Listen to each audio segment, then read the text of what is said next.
माझ्या यूट्यूब चॅनलवर, ज्याचं नाव आहे सखी सहेली। तर आज गौरीपूजन म्हणजे गौरी उत्सव आहे, तर त्यानिमित्ताने मी आजचा व्हिडिओ तुमच्याबरोबर शेअर करणार आहे। आमच्यामध्ये गौरीचा उत्सव असतो, तर आम्ही गौरीचा उत्सव कशाप्रकारे करतो त्याचा पूर्णपणे डिटेल्समध्ये मी तुम्हाला व्हिडिओ शेअर करणार आहे। कशाप्रकारे सुपं वगैरे भरली जातात, त्यानंतर त्याच्यामध्ये काय काय ठेवलं जातं हे सगळं दाखवणार आहे। त्याचप्रमाणे एक काकडीचे वडे ही रेसिपी तुम्हाला मी शेअर करणार आहे, जी स्पेशली या सणामध्ये गौरीच्या पूजनाच्या दिवशी बनवली जाते। तर ते कशाप्रकारे वडे बनवले ते पण मी तुम्हाला शेअर केले आहेत। तर आजचा व्हिडिओ पूर्ण बघा, आवडल्यास व्हिडिओला लाईक करा, चॅनलला सबस्क्राईब केलं नसेल तर आवर्जून सबस्क्राईब करा। चला तर मग आजच्या व्हिडिओला सुरुवात करूया। तर इथे मी 1 वाटी काकडी किसून घेतली आहे, त्यानंतर गूळ घेतला आहे बारीक करून, आणि आता काकडीमध्ये वेलची पूड बारीक करून टाकली आहे। आता याच्यामध्ये गूळ मिक्स करून घ्यायचा आहे आणि पूर्णपणे दोन्ही एकत्र करून घ्यायचं आहे। जसं आपण एकत्र करत जातो तसं काकडी आणि गुळाला पाणी सुटत जातं। आता या पाण्याच्या हिशोबाने आपण त्याच्यामध्ये तांदळाचं पीठ टाकून घ्यायचं आहे। आता हे तांदळाचं पीठ टाकून झाल्यानंतर छान असं हा पीठ मळून घ्यायचं आहे।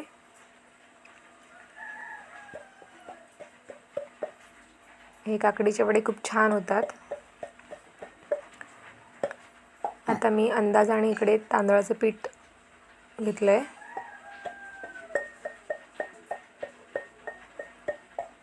आता हे एकत्रित करून छान असं मळून घ्यायचं आहे।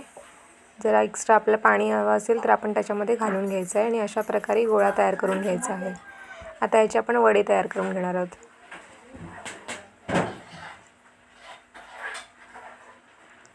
तर आता इथे आई वडे थापते आहे। वडे एकदम छान असे फुगून निघतात आणि खूप टेस्टला पण खूप छान असे असतात। जसे आपण कोंबडी वडे बनवतो त्याप्रमाणेच हे वडे बनवून घ्यायचे आहेत। तर अशा प्रकारे काकडीचे वडे खूप खायलाही छान लागतात आणि गौरीसाठी खास औषधासाठी हे वडे आमच्याकडे बनवले जातात। तर अशा प्रकारे हे वडे मी आईने तयार करून घेतले आहेत। आता इथे तर तुम्हाला सुपं मी कशाप्रकारे भरते ते दाखवणार आहे। तर इकडे सुपं स्वच्छ धुवून घेतली आहेत, त्यानंतर त्याला धागा बांधून घेतला आहे दोन्ही साईडला। तर एक सूप माझा आहे आणि एक आईचा। तर आता सुपांना आणि धाग्याला असं मी हळदी कुंकूची बोटं लावून घेणार आहे 5-5। तर मी इथे हळद कुंकू त्याला लावून घेते सुपांना। तर आता मी ह्याच्यामध्ये वाण भरून घेणार आहे। तर तुम्हाला मी दाखवते। तर आता इथे मी काकडीची जी पानं येतात ती पानं घेतली आहेत। आमच्यामध्ये त्याला तवशाची पानं असे म्हणतात। तर मी एका सुपामध्ये 5 वाण येतात, त्याच्यामुळे मी 5 प्रकारचे 5 पानं मी इथे लावून घेतली आहेत। त्यानंतर जो आपला खायचा पान येतो ती पानं लावायची आहेत त्याच्यावरती।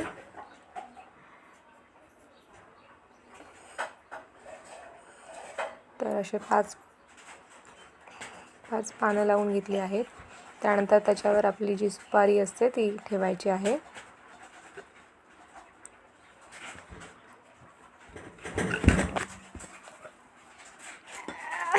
तर अशा प्रकारे मी सुपारी ठेवली आहे। त्यानंतर जी आपली मार्केटमध्ये ओटी मिळते ती ओटी ठेवून घेतली आहे। त्यानंतर याच्यावर आपण फळं ठेवून घेणार आहोत। तर मी इकडे एक केळा ठेवला आहे।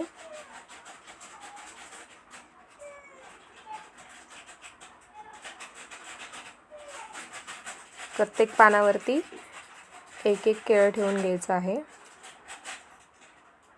त्यानंतर आपण मगाशी ज्या काकडीचे वडे बनवले ते मी ठेवून घेणार आहे। आमच्यामध्ये अशा प्रकारे सूप भरली जातात।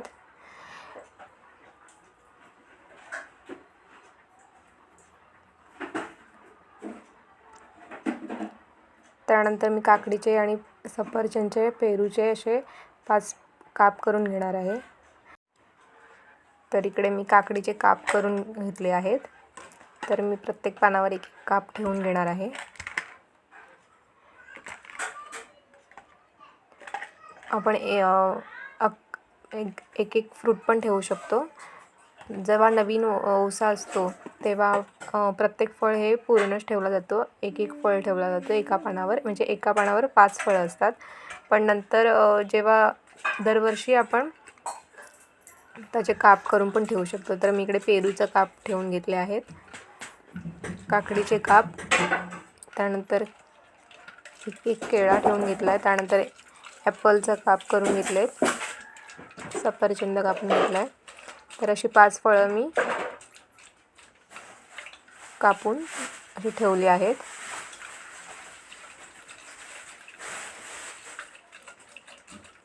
जसं आपल्याकडे अवेलेबल असेल तसं आपण ठेवू शकतो. असं काही म्हणजे तुकडेच करून ठेवे असं काही नाही. आपल्याकडे जर अवेलेबल असतील फळं तर आपण 5-5 पण फळं ठेवू शकतो. त्यानंतर बेल आणि दुर्वा ठेवून घेणार आहे मी. त्यानंतर इकडे फुलं ठेवून घेणार आहे. गोंड्याची फुलं आणली होती ती ठेवली आहेत, प्रत्येक पानावरती एक. मुंबईला कसं सगळं अवेलेबल नसतं. गावी आपल्याला सगळं जे पाहिजे ते सगळं मिळतं. म्हणजे गावी चिरड्याची पानं असतात, फुलं असतात, त्यानंतर भेंडीची फुलं असतात. हे सगळं गौरी देवीला वाहिलं जातं. तर इकडे तर काय ते अवेलेबल नसतं. त्याच्यामुळे आपण जी फुलं आपल्याकडे आहेत ती आपण या पानामध्ये ठेवून घेणार आहोत. तर त्यानंतर अशा प्रकारे मी इथे सूप भरून घेते. त्यानंतर आपण इथे श्रीफळ वाहून घेणार आहोत, नारळ, अगरबत्ती. तर अशा प्रकारे मी हा पूर्ण सूप रेडी केला आहे. त्यानंतर इथे मी अक्षदा ठेवून घेणार आहे, तांदळाचे दाणे. मगाशी ॲक्च्युली ते विड्यावरच ठेवायला हवे होते, तर मी विसरले होते. तर मी आता इथे तांदळाचे दाणे ठेवून घेते प्रत्येक पानावरती. अशा प्रकारे सूप मी भरून घेतला आहे.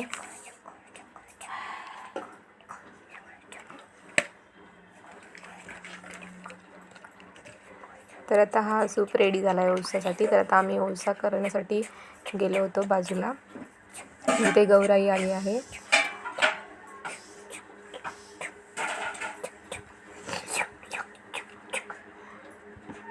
तर इकडे आई गौरी पुजते आहे.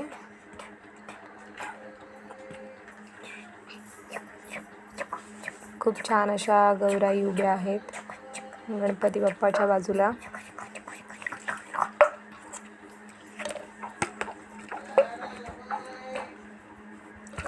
तर अशा प्रकारे आमच्याकडे ओसा केला जातो.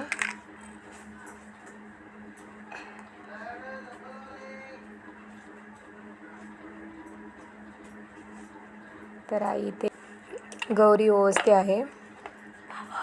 तर अशा प्रकारे आमच्यामध्ये ओसा केला जातो. तर कसा वाटला माझा आजचा हा व्हिडिओ ते मला कमेंट्स करून नक्की सांगा. तुमच्यामध्ये कशा प्रकारे ओसा केला जातो ते सुद्धा सांगा. तर इकडे त्यानंतर सुपातले जे वाण आहे ते आपण आपल्या कुटुंबामध्ये वाटायचं आहे. इकडे आईचे आणि माझे फोटो तुमच्याबरोबर मी शेअर करत आहे. व्हिडिओ पूर्ण बघितल्याबद्दल धन्यवाद. व्हिडिओला लाईक करा, चॅनलला सबस्क्राईब केलं नसेल तर आवर्जून सबस्क्राईब करा. चला तर मग बाय बाय.